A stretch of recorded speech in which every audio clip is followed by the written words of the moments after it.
दोस्तों, क्या आपने कभी सोचा है कि इस दुनिया का सबसे खतरनाक पक्षी कौन सा होगा? तो चलिए इस वीडियो में हम लोग जानते हैं। दोस्तों, इस दुनिया का सबसे खतरनाक पक्षी है केसोवरी।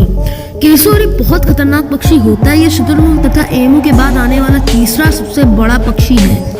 केसोवरी एक सर्वभक्षी पक्षी होता है। Guinness book of world record में केसोवरी को दुनिया का सबसे खतरनाक पक्षी माना गया है। केसोवरी पक्षी के पंख होते हुए भी यह उड़ नहीं सकता, क्योंकि इसके पंख इसका वजन लेकर उड़ने में असमर्थ होते हैं। केसोवरी तैरने की कला में निपुण होता है। यह नदी नालों में आसानी से तैर तथा दौड़ सकता है।